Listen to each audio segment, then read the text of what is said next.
Good morning, my name is Ali. I'm one of the orthopaedic integrates working in Yeovil Hospital, and today we're going to go through a brief teaching on neck of femur fractures.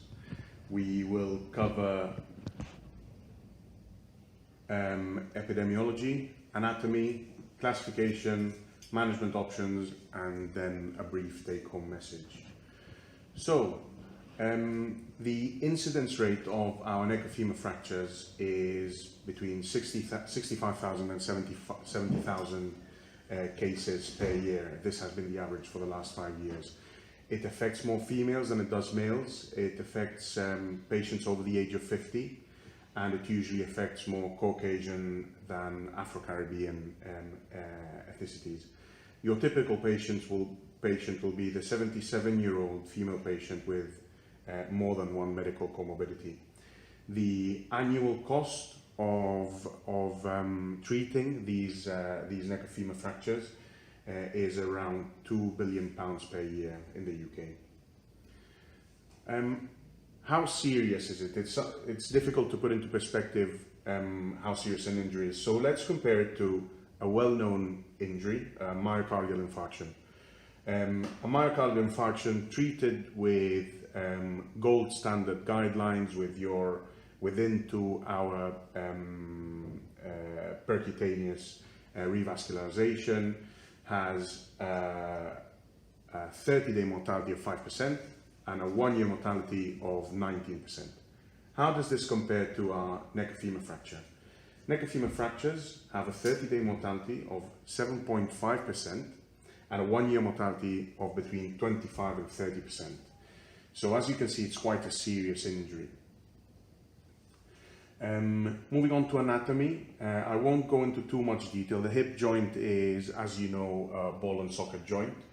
It's composed of 3 components as any other joint. There are bony components, there are soft tissue components, and there are muscular components that keep it congruent.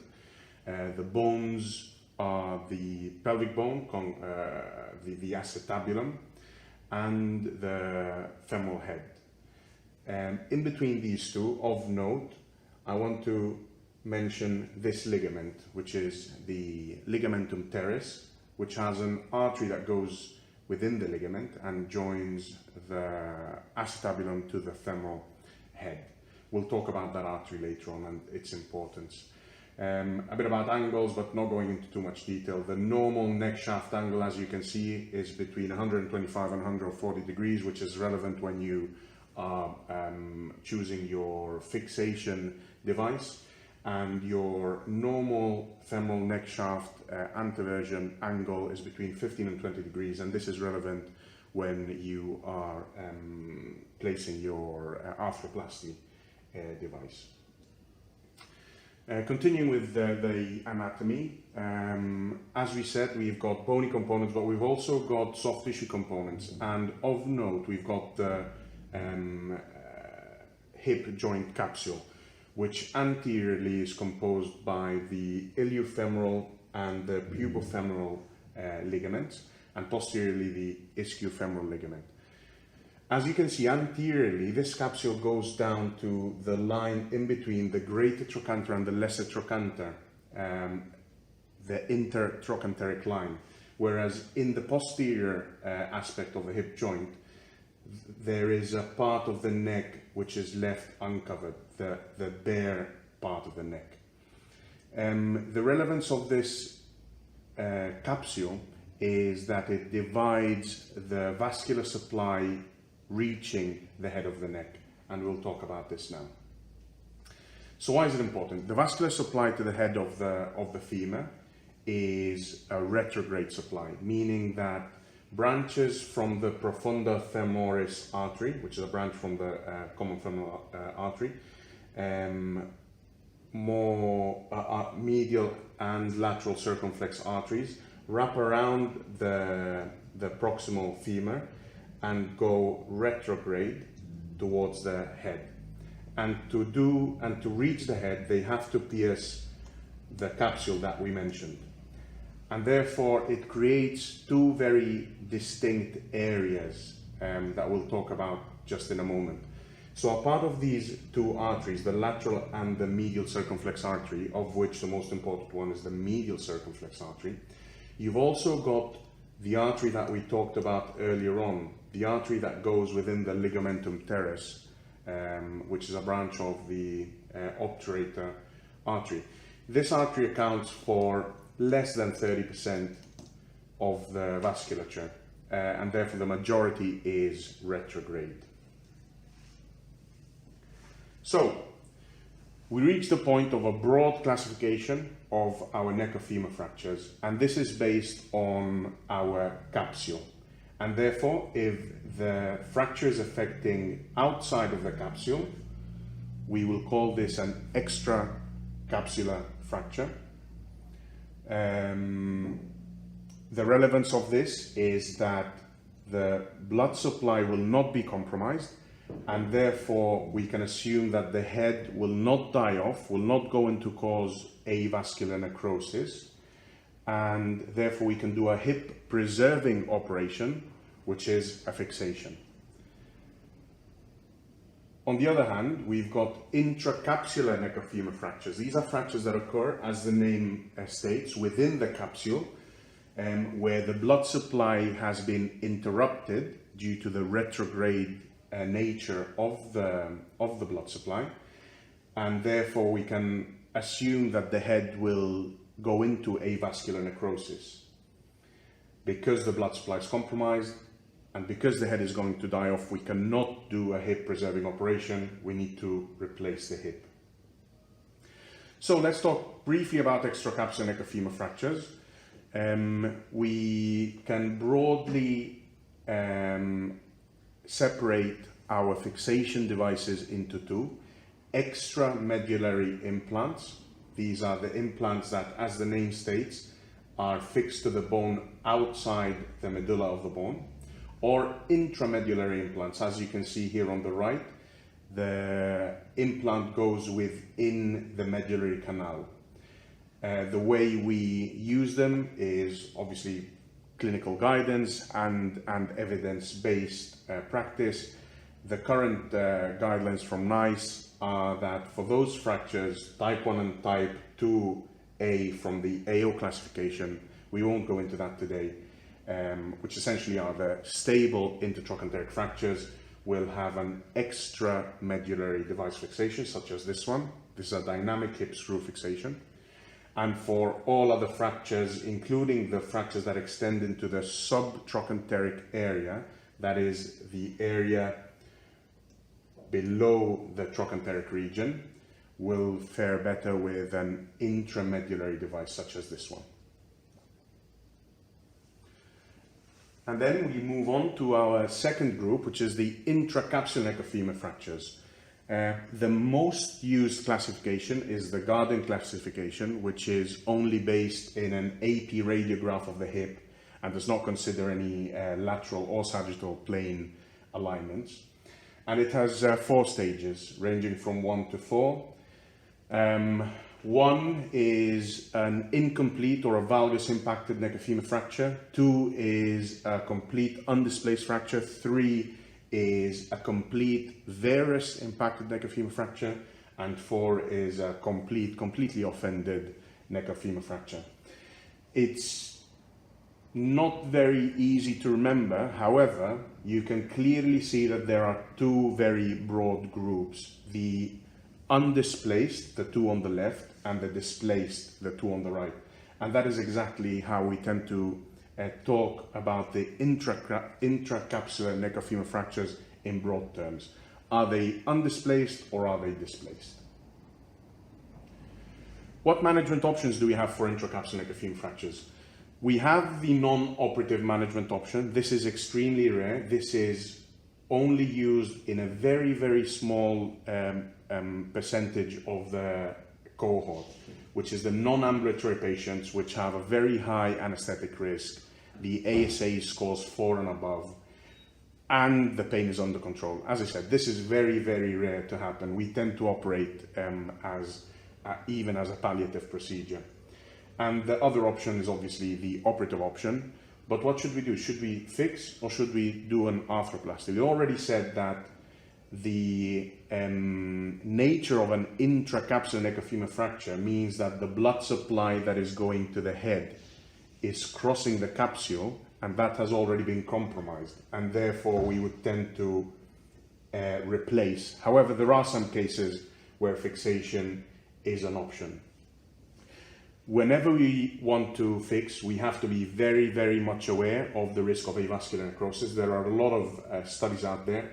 This is one of those studies. This is a retrospective single center case series showing the avascular necrosis rate in those neck of femur fractures that were fixed.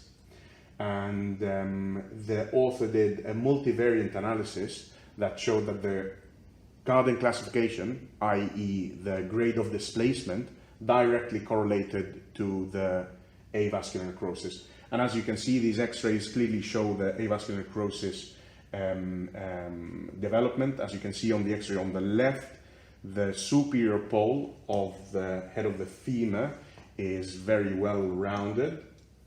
And in subsequent x-ray, on the x-ray on the left, you can see that the superior pole of the femur has completely gone, and this is due to the avascular necrosis. And therefore we tend to do arthroplasty procedures to these patients. But we've got a lot of arthroplasty options. The first one on the left, this is obsolete. This is an uncemented implant, such as the Thompson or the Austin-Moore procedure, which was a very fast operation with very poor outcome. Moving on to the cemented hemiarthroplasty. So it's a cemented, you can see that there is cement in between the implant and the bone. There is a cement layer. And it's half a hip replacement, hemiarthroplasty, because we've only replaced the femur part of the joint. The acetabulum is still the patient's acetabulum. So cemented hemiarthroplasty. This is also a hemiarthroplasty, so only the femur replaced. However, it has not got any cement, so it's an uncemented hemiarthroplasty. And finally, we've got a cemented total arthroplasty, where we've changed the acetabulum as well. You can see that this acetabulum is changed, and this acetabulum is the patient's own. So we've got a lot of options, but how do we decide between these options? Well, we go to our friends in the NICE and we see what guidelines they've given us. So they have told us to offer a total hip arthroplasty rather than a hemiarthroplasty to all those patients who have all these three criteria, and they must have the three criteria. Offer this operation to those who can mobilize independently with no more than one stick. They are not cognitively impaired, and they are medically fit for an anesthetic. Of note, you can notice that they don't mention age whatsoever in this classification. They also recommend to use a proven femoral stem rather than the Austin-Moore and the Thompson, which are the stems that we saw on the left on the previous x-ray. We'll go on to it now. And they also recommend to use cemented implants rather than uncemented implants. So looking at our x-rays from before and keeping these three in mind, the left is the Austin-Moore and Thompson. We can't use that. And the one here in the middle is the uncemented stem. So we can't use that. So essentially we're doing either a hemiarthroplasty or a total arthroplasty, but both have to be cemented. So what's the current evidence? Because the NICE guidelines were last reviewed in 2017, but there has been some current research that has come through. This has been published in the New England Journal of Medicine in 2019. It's an international multicentric randomized controlled trial that included just shy of 1,500 patients with intracapsular neck of femur fractures over the age of 50, and they randomized them into two groups, total hip arthroplasty or hip hemiarthroplasty, to answer the question, which one is better? And what they did was, the primary entry point was, did these patients have a revision surgery within 2 years. The results show that 8% and 3% of total hip arthroplasties and hip hemiarthroplasties respectively had a revision, meaning that there was no difference here. Total hip arthroplasties had 4% dislocations, whereas hip hemiarthroplasty had 2.5% of dislocations. So from this point, we can assume that hip hemiarthroplasty is better than total hip arthroplasty. WOMAC is a patient-reported outcome measure, showed no difference, and there were similar adverse effects in both groups. What's the conclusion? The conclusion is that a hemiarthroplasty is as good, if not better, than a total hip arthroplasty, which goes against classic thought on these treatments. The caveat of this is obviously this is at 2 years. We would need to wait for long-term outcomes. Finally, these are the big game changers in neck of femur fracture outcomes. Early assessment with admission performer. These performers are more concentrated on the medical aspect of the patient we're admitting rather than the orthopedic aspect. Because as soon as we see the fracture, we will know if it's intracapsular and extracapsular, and that's the end of it really. And then we need to know their pre-morbid status, their past medical history, their mobility, where have they come from, and all this goes on this proforma, which has been validated by a medical team and the anesthetic team as well. Another big game changer is the operation within 36 hours, and BPT, the best practice tariff, encourages hospitals to get this objective done. Big game changer. Orthogeriatric review within 3 days of admission. Orthogeriatricians are probably 50% of the whole of the management of the patient with a neck of femur fracture, if not more, is carried out by the orthogeriatrician, and this has made a big difference and big impact on their outcomes. Early post-operative mobilization and post-operative delirium screening. Over 10-15 years ago, we had patients that were delirious on the wards, and we were ignoring it, or we weren't trained in delirium, but now we are, and by screening them and treating it early, we can impact on their mobilization and impact on their outcome.